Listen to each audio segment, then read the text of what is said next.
Láctico, ¿qué sustratos se utiliza? Y el ATP, ¿Cuántos segundos dura? menos de 12. Sistema anaeróbico láctico, ¿qué sustratos?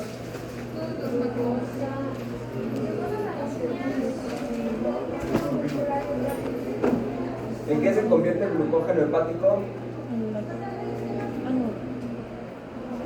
Cuando lo utilizamos. Glucosa sanguínea. ¿Cierto? ¿El muscular es lactato?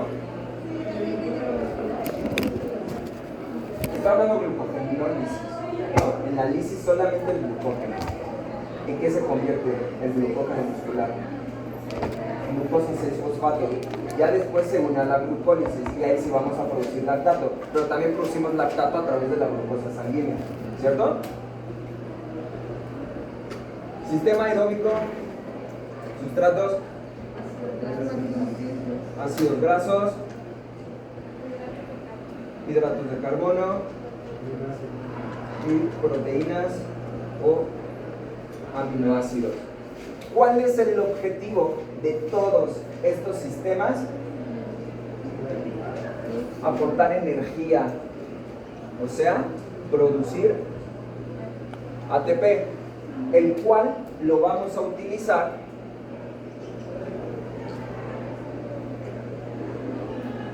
en nuestra cabeza de miocina, ¿cierto? Para relajar la fibra muscular, porque ese es el primer paso, ¿cierto? De la relajación, poner una molécula de ATP en la cabeza de miocina.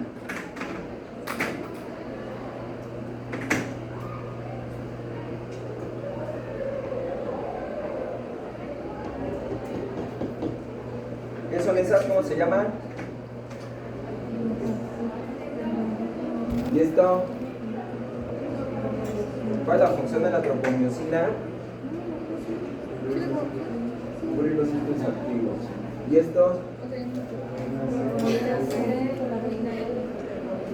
¿Cuál es la función de la troponina T? Mover a la tropomiosina. La función de la troponina I. Mover a la actina. ¿Cuándo la mueven? ¿Hacia dónde la mueven? Solo se agarra de ella, ¿no? Solamente está anclada a ella, ¿cierto? ¿Y la troponina C? Son el calcio. ¿De dónde viaja el calcio? De los artículos sarcoplasmáticos. Del retículo sarcoplasmático, ¿cierto? Bueno, vamos a ponerle otro color. ¿Qué carga tiene el calcio? Positiva. Ok, entonces, en este preciso momento, el calcio se une a la troponina C, se mueve la tropomiosina, ¿cierto? Para que al mismo tiempo en la cabeza de miocina hidrolicemos la molécula de ATP, ¿cierto? Y producir ADP, y aquí el fosfato, y esto se une, esto se pega. ¿Ok? Ya habíamos dicho que primero sale el fosfato, incrementamos la fuerza de unión, sale el ADP, se da el golpe de potencia. Ya tenemos todo esto claro. Ahora, si nosotros no producimos por alguna razón en particular ATP, nosotros nos vamos a quedar unidos, o la cabeza de miocina se va a quedar unida a la actina. O sea, se va a quedar en la parte de golpe de potencia. Y a esto es lo que le llamamos un calambre. ¿Cuál de todos estos sistemas puede durar horas y horas y horas? El aeróbico, ¿cierto? ¿Por qué?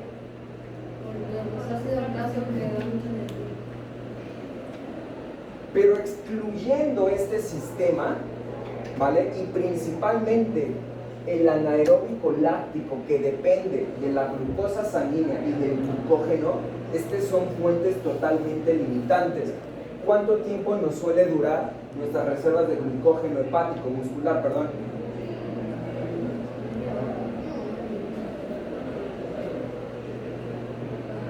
hasta 90 minutos, siempre y cuando se haya iniciado el esfuerzo físico con las reservas totalmente llenas, ¿cierto? Si entreno con una manzana, venga, probablemente esto vaya a tener muchísimo menor cantidad de tiempo. Y una vez que nosotros limitamos las reservas de glucógeno y ya no tengo de dónde sacar glucosa sanguínea en un esfuerzo anaeróbico, ¿qué se va a producir? Un calambre, porque no hay forma de cómo nosotros podamos despegar esa cabeza de misil, ¿cierto? Porque la necesitamos para relajar esa fibra muscular, ¿sí? Es que cuando se acaba la movilización y cuando se acaba muscular, que en teoría si están llenos duran 90 minutos. ¿Sí? Entonces ya no se da, o bueno, ya no se tiene la ATP disponible para que entonces se pueda dar esa relajación muscular a la hora de practicar el Por ejemplo, en un partido de fútbol que normalmente ¿cuánto dura? 90 minutos. Y cuando estos se van a tiempos extras, ¿qué es lo primero que empieza a suceder? Episodios de calambres, ¿cierto? ¿Por qué? Porque las reservas de glucógeno ya se limitaron, ya no tienen reservas de glucógeno. Y es por eso que se empiezan a dar calambres. Y esto normalmente pasa en esfuerzos anaeróbicos lácticos. ¿Ok? ¿Qué carácter? Un entrenamiento de gimnasio puede ser, ¿no?, que dure más de 90 minutos, ¿no? Y, bueno, si es que llenaste muy bien tus reservas de glucógeno antes de entrenar, y podría llegar a suceder. ¿Sí?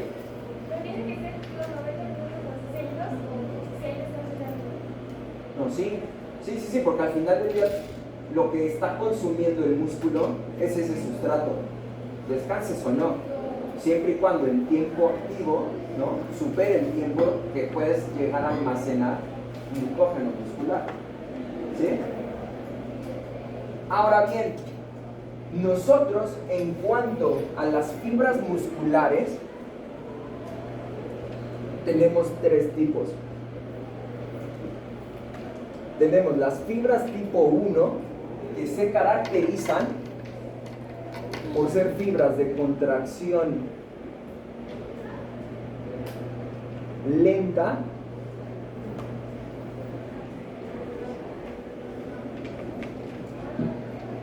y son resistentes a la fatiga. Si yo les digo que las fibras tipo 1 son resistentes a la fatiga, ¿con qué sustrato creen que puedan estar trabajando? Con ácidos grasos, ¿cierto? Con ácidos grasos, porque en ningún punto en el metabolismo de los ácidos grasos producimos o lactato o producimos ácido láctico. En los ácidos grasos eso nosotros no lo vemos. Y es de contracción lenta porque su oxidación de los ácidos grasos es muy tardado. Primero tenemos que hacer lipólisis, detoxidación, transporte de electrones, fosforilación oxidativa, luego ciclo de Krebs, luego otra vez transporte, ¿saben? Entonces, las fibras tipo 1 van a trabajar predominantemente con el sistema aeróbico, o sea, en entrenamientos de menor intensidad.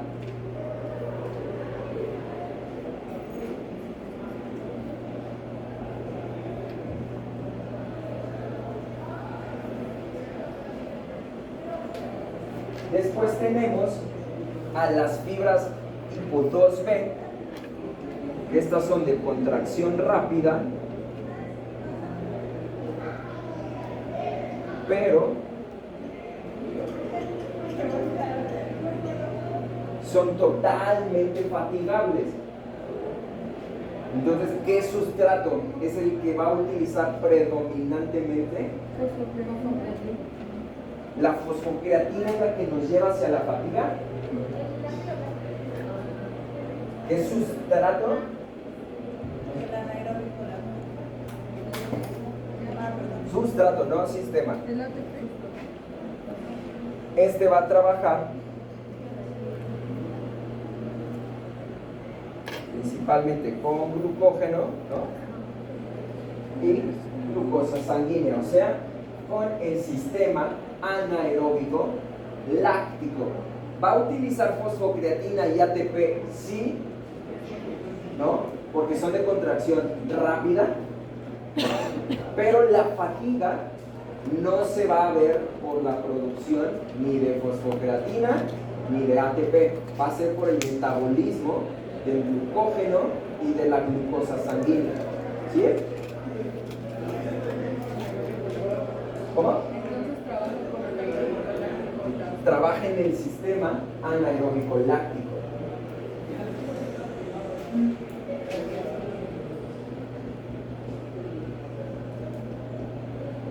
Y después tenemos a las fibras tipo 2A.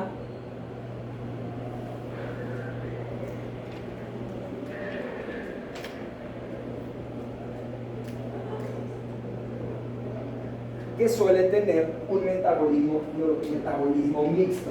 ¿Qué quiere decir esto?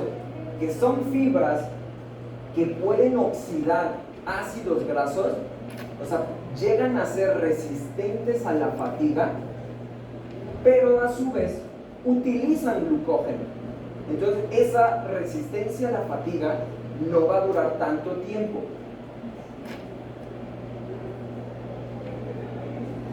¿Como qué deportes ustedes se imaginan que utilicen predominantemente las fibras tipo 2A?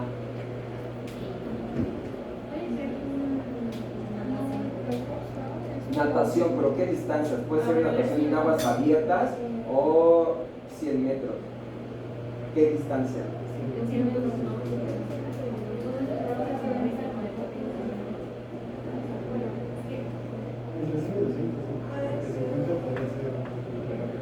Sí. No, 50 metros. ¿Se hace menos de 12 segundos? No, ¿verdad? Ese es 100% anaeróbico láctico. Pero si ya le incrementamos un poquito más la distancia, vamos a pegarnos más a las fibras tipo 2A. Ya si nos vamos, por ejemplo, a aguas abiertas, ahí, o sea, más nos vale utilizar las fibras tipo 1, ¿no? Porque si empezamos a tocar las tipo 2, la fatiga va a llegar, ¿cierto? ¿Qué sustrato utiliza? ¿Qué menciona? Ácidos grasos, ¿vale? Pero también glucógeno o hidratos de carbono. No, tipo 2A. Las tipo 1 son ácidos grasos. No puede ser. Un peleador de taekwondo, ¿no? Cuando no está lanzando patadas o golpes a mayor intensidad, ¿cierto? O en el box, cuando están haciendo, no sé, sparring, por ejemplo, ¿no?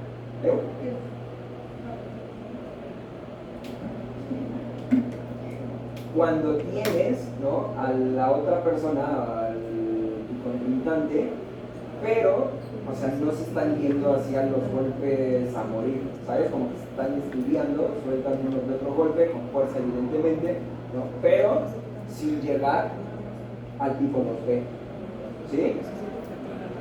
¿Qué más? A ver, otro. Si yo les pusiera 3 ejemplos, 100 metros planos, 1500 metros planos y 42 kilómetros. 100 metros, ¿qué fibras tipo utilizan? ¿Qué tipo de fibras? Tipo 2B, ¿cierto? Prueba de 1500 metros, que para que tengan en contexto, pues suele durar 3 minutos sin fracción, 3:50, 3:45. Pero no es a la velocidad que se hacen los 100 metros. ¿Qué? ¿Tipo 1? 2A, ¿cierto? Porque va a necesitar un poco de oxidación de ácidos grasos, pero el sustrato predominante va a ser la oxidación de hidratos, ¿no? Y el maratón tipo 1, ¿cierto? Ahora, ¿qué explicaba el continuum energético? ¿Se acuerdan? ¿Qué era el continuum energético? Que se pueden ocupar todos los sustratos, pero siempre va a haber uno más predominante. Pasa exactamente lo mismo con las fibras musculares. Nosotros ante un esfuerzo físico vamos a utilizar todas las fibras, pero vamos a tener una mayor predominancia ante el estímulo que nosotros estemos haciendo. ¿Sí? Ahora, también es cierto que los tipos de fibras musculares que tienen las personas en general depende del estímulo que nosotros estemos ejerciendo a lo largo del tiempo. Si yo comparo a un velocista, ¿no?, que ya lleva más de 30 años en esa disciplina, contra un maratonista que lleva igual el tiempo, en esos casos vamos a nosotros a ver en el velocista pues una mayor expresión de las fibras tipo 2B, ¿no? Y en el maratonista fibras tipo 1. Si nosotros nos vamos por regiones dentro del mundo, los africanos, por ejemplo, genéticamente ya vienen con mayor expresión de las fibras tipo 1, ¿no? Por eso en los deportes de resistencia, o sea, todos los africanos tienen muchísima ventaja contra los demás. En la velocidad hasta los Juegos Olímpicos de Tokio, o sea, quien dominaba era Jamaica. Y en Jamaica ya se ha analizado que las fibras tipo 2B suelen ser las que más se están expresando, ¿vale? Por eso, pues, nadie le podía ganar a un jamaiquino, no hace años, porque simplemente desde un punto inicial tienen mayor cantidad de fibras musculares. Y si tienen mayor cantidad de fibras musculares que utilicen hidratos de carbono, ATP y fosfocreatina, pues van a producir mayor cantidad de energía contra alguien que tenga un menor número de fibras musculares de ese tipo. ¿Sí? ¿Eso se entiende? Ok. Ahora bien, volviendo al metabolismo de los sistemas y de los sustratos energéticos, nosotros entendemos que no todos funcionan al azar, sino que debemos de tener una forma de regular o de controlar el cómo utilizamos y cuándo utilizamos estos sistemas y estos sustratos. Esos son los niveles. ¿Qué borro? ¿Esto?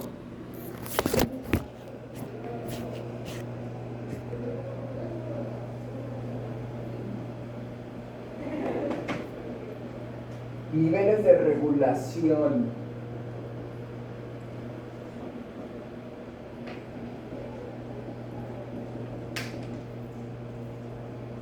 El nivel número 1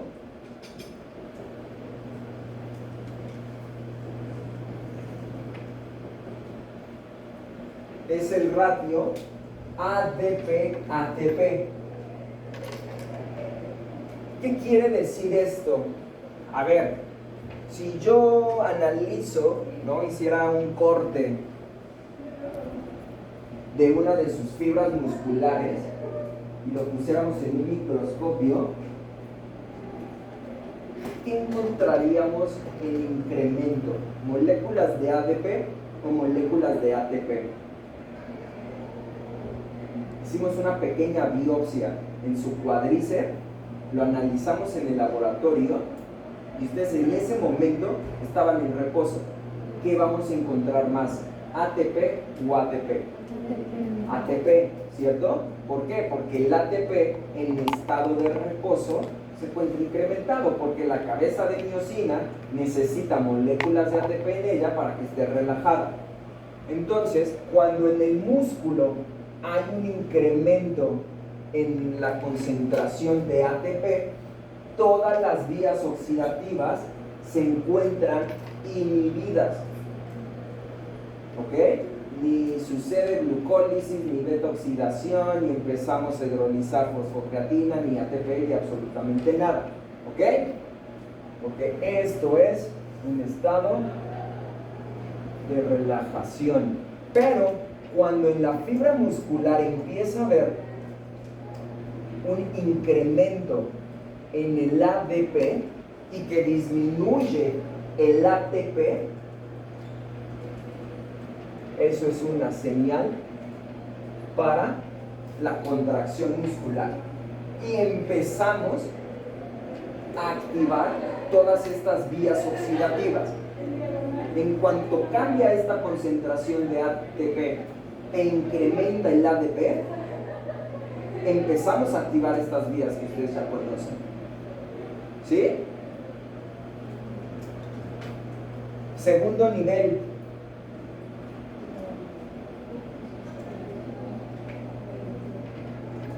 El nivel hormonal, ¿no? Con hormonas anabólicas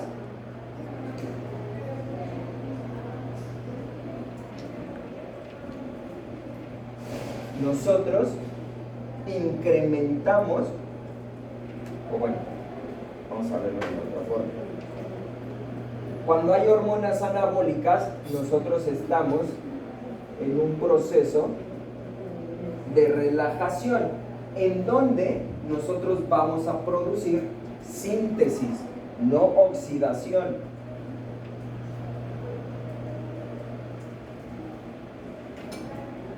Y ya ustedes me habían dicho que aquí está la insulina, la hormona de crecimiento, la testosterona, estrógenos, ¿no? Pero cuando en el medio hay hormonas catabólicas, esto es señal de contracción. Entonces, todo esto es catabolismo.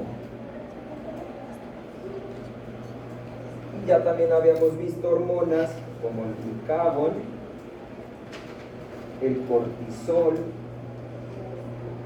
las catecolaminas, ¿no? Que esta sucede para activar todas las rutas metabólicas.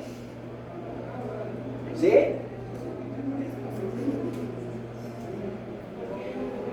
Segundo nivel de regulación se da por las hormonas. Cuando hay hormonas anabólicas, ¿qué rutas metabólicas activamos?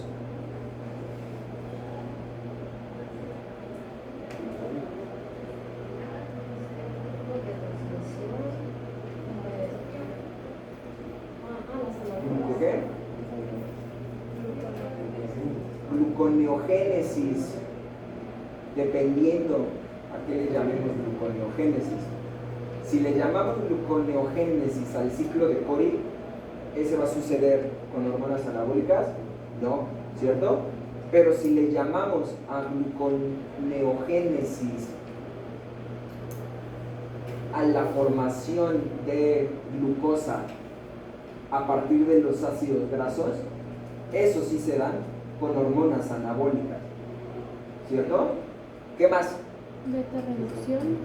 Beta reducción o síntesis de lípidos. Síntesis de lípidos, ¿cierto? Lipogénesis. ¿Qué más? Vías anabólicas.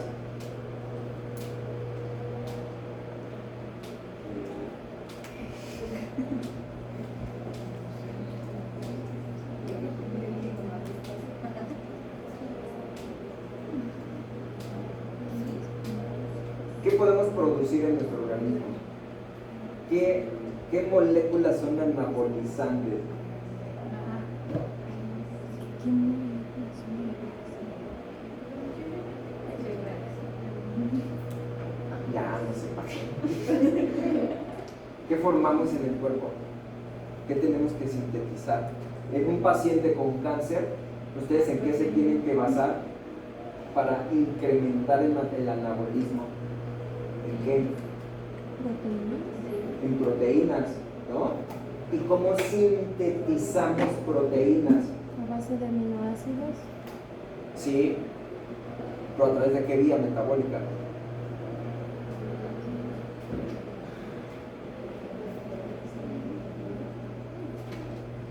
No, es que no me va a dar tiempo de terminar mi temario, no se pase. Los ácidos grasos, ¿cómo los sintetizamos? Pues ese era un ciclo, ¿no? La síntesis de... Ah, no, ácidos grasos no, cancele todo, me estoy confundiendo. Ok. Estoy confundiendo. Mejor me quedo así. ¿Nadie? No, ese es totalmente catabólico. Voy a sacar mis poderosísimos apuntes. No, es que lo tenemos que ver entonces. No se pase.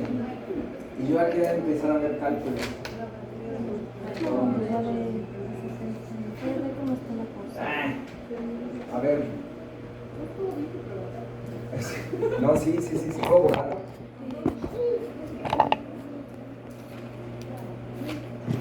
Vayamos desde lo más básico y resumen casi en 2 minutos. Esto no es bioquímica.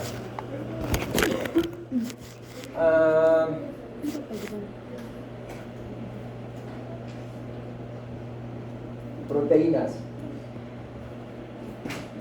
5 funciones de las proteínas. Estructural. ¿Cuál es la función estructural? Aquí, ¿cómo definen la función estructural? La formación, en este caso de músculo, podría Formación de músculo, formación de tejido ser muscular, que este se da a partir de aminoácidos. ¿A partir de qué tipo de aminoácidos?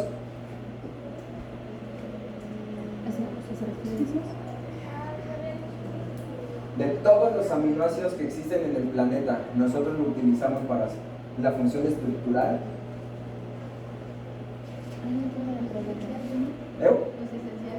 Los esenciales, ¿cierto? Los aminoácidos esenciales.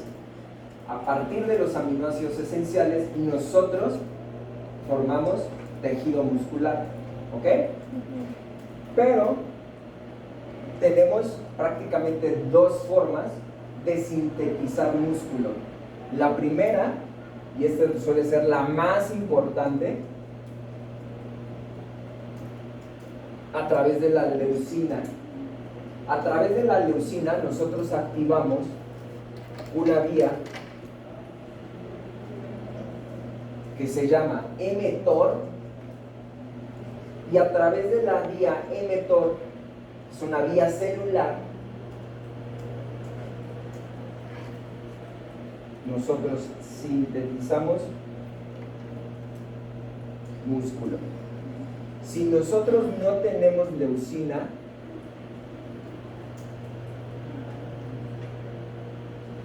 se inhibe esta vía, ¿no? Luego con un tache. Bueno, a ver, ven acá.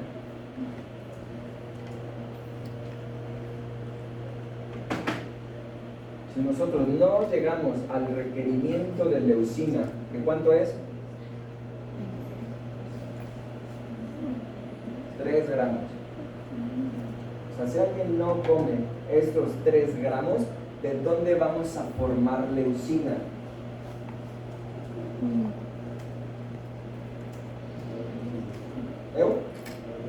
De otros aminoácidos, ¿como cuál? ¿Isoleucina? ¿Por qué se llaman aminoácidos esenciales? Que no los puede producir, ¿cierto? Los aminoácidos no esenciales, eso nosotros los producimos aunque no lo consumamos, ¿cierto? Ok, entonces, si no hay ingestión de leucina o no cumplimos con estos 3 gramos de leucina, ¿qué pasa en el organismo? ¿Qué empieza a incrementar?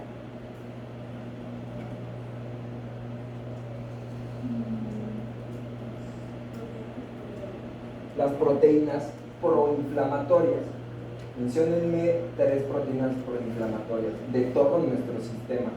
Interleucina. Interleucina 6, esa es de la más importante. Factor de necrosis tumoral. De esta no se olviden, porque este es el tercer nivel de regulación. Ok, anoten eso. ¿Qué más? Proteína C reactiva.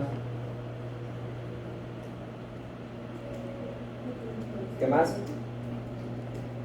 Factor de necrosis tumoral. El factor de necrosis tumoral alfa, ¿no? Y así podemos mencionar 1001 proteínas, ¿ok? La otra forma de incrementar, ¿vale?, la cantidad de músculo, masa magra como tal. Voy a borrar esto, perdón. Sí.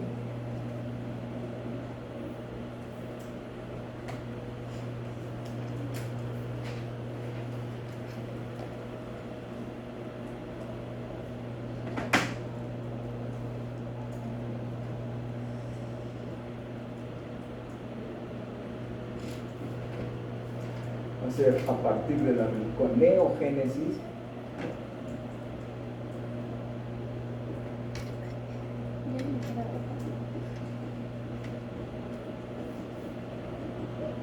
A partir de los aminoácidos glucolíticos.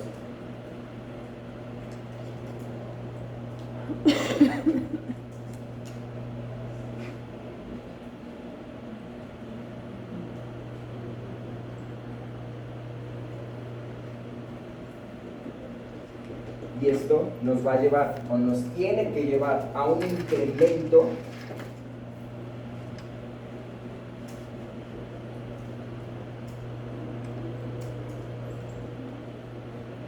de proteínas o aminoácidos esenciales.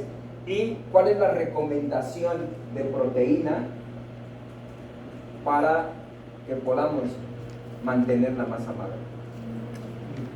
No sé,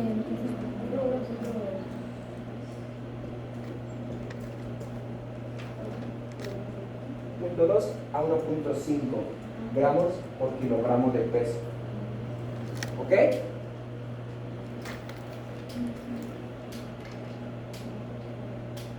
¿Habían visto la vía de Method? no. De hecho, también, igual para que ya lo vayan sabiendo, el omega 3, tanto el DHA como el EPA, activan esta vía, que también nos lleva hacia la síntesis proteica.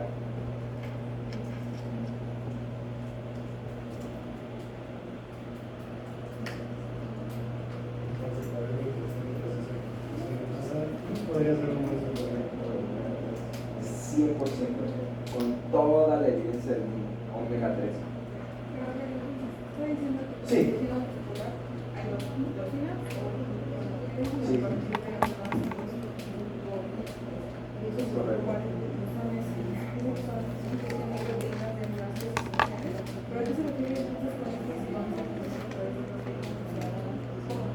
Cuando tú consumes 3 gramos de leucina, es la recomendación, que es el aminoácido esencial más importante, activas la vía mTOR.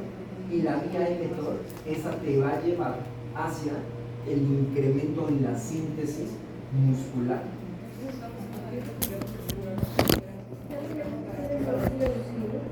Huevo, por ejemplo. El huevo es el alimento que tiene mayor cantidad de leucina. ¿Y la leucina en dónde creen que está? En la yema. Entonces se tiene que consumir el huevo completo. Quitan la yema y se quedan con las claras. Están quitando lo más rico de ese alimento en cuanto al valor nutrimental.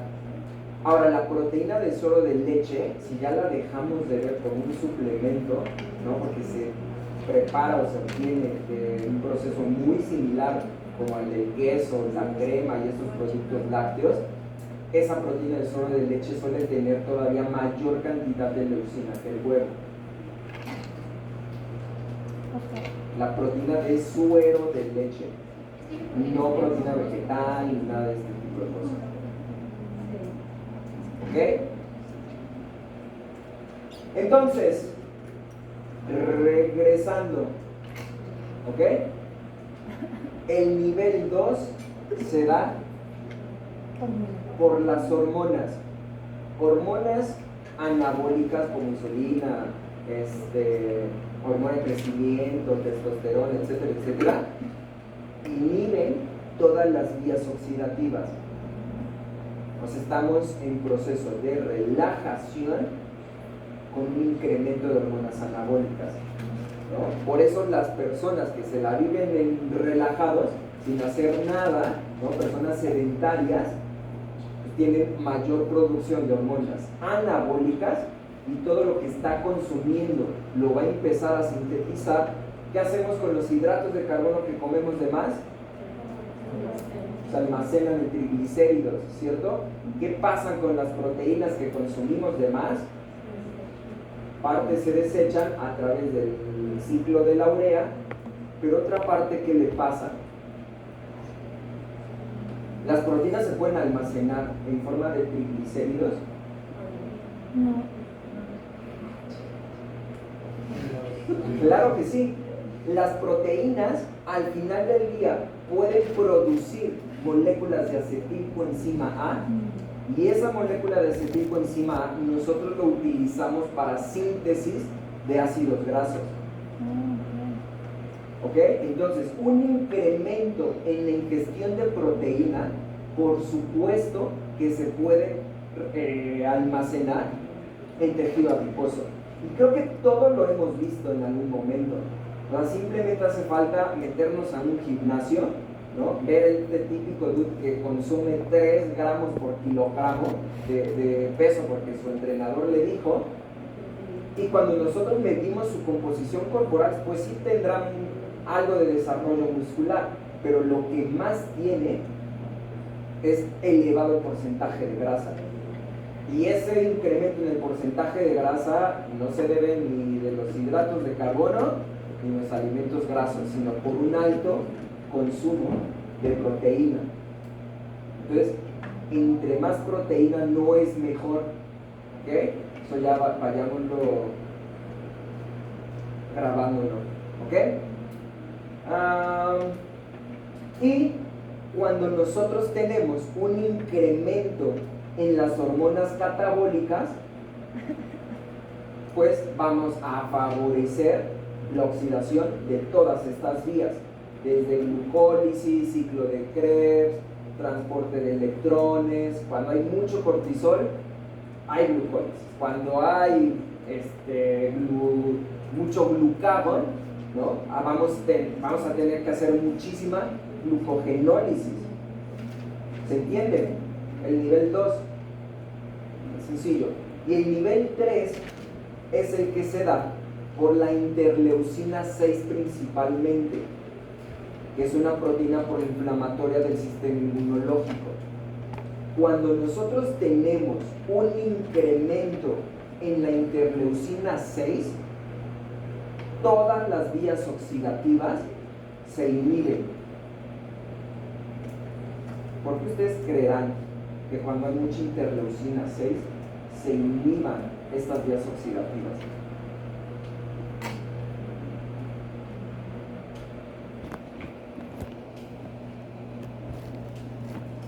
¿Qué es la interleucina 6, dijimos?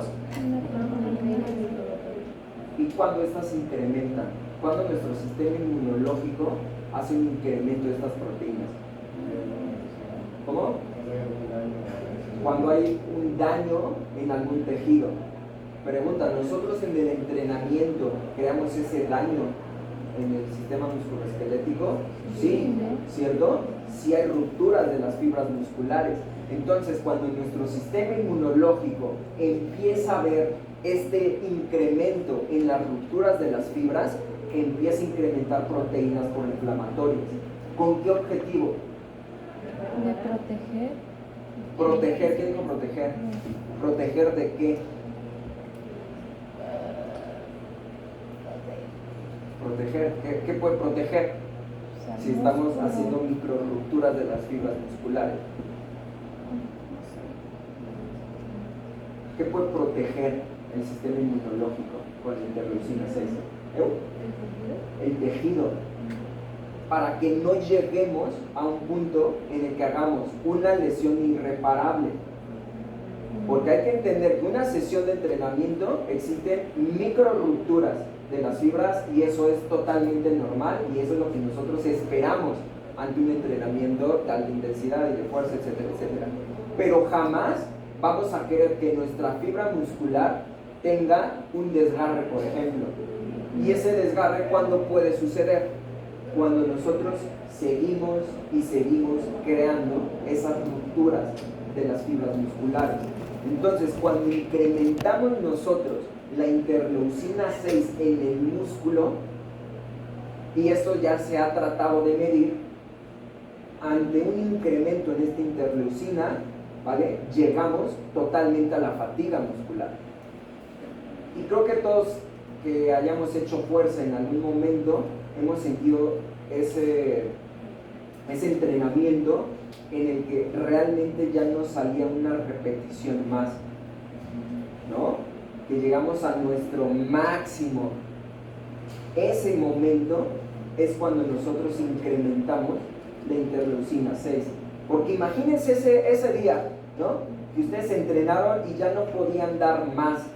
¿Qué pasa si el entrenador trae la escuela de rock y que si no duele no sirve y te sube 5 kilos más y quiere que agarres 3 repeticiones más? No manchen, o sea, el músculo va a sufrir daño, ¿sí? Y todo esto fue por falta de no entender el nivel 3 de regulación de estas vías oxidativas, ¿sí? ¿Se entienden estos 3 niveles? ¿Cuándo suceden? ¿En qué tipo de fibras suceden? ¿Ante qué intensidad de entrenamiento suceden? ¿Con qué sustratos energéticos suceden? Sí, si nosotros viéramos un perfil bioquímico de una persona sobreentrenada, tendríamos que medir interleucina 6, proteína C reactiva, hay otras proteínas como la lactato deshidrogenasa y creatinquinasa. Esas proteínas en específico podemos evidenciar un atleta o una persona que esté sobreentrenada. Todo por las proteínas proinflamatorias. El nivel 3 dijo que es, o sea, no tiene nombre, solo se da por la interleucina. Sí, por las proteínas proinflamatorias, pero principalmente la interleucina 6. Pero ¿Sí? si estás en hipertrofia, es normal que esto sí o sí puede pasar, ¿no? Y no necesariamente es malo o si es malo. Que incrementen las proteínas proinflamatorias, no es malo. Para eso incrementan, para que tus sustratos y tus sistemas se inhiban y ellos mismos te van a decir a ti hasta dónde puedes llegar, ¿sí? Pero eso es un proceso totalmente normal, ¿sí? Eso siempre va a suceder, ¿sí? ¿Dudas? Ninguna. Para eso también suele funcionar el omega 3, que es un antiinflamatorio, ¿no? Y que también tiene toda la evidencia del mundo, pero eso ya hablaremos cuando entremos a las actividades hipergénicas como tal. ¿Ok? ¿Cómo van? Ya los veo bien, ¿no? Sí. Pues a ver, vamos a ver.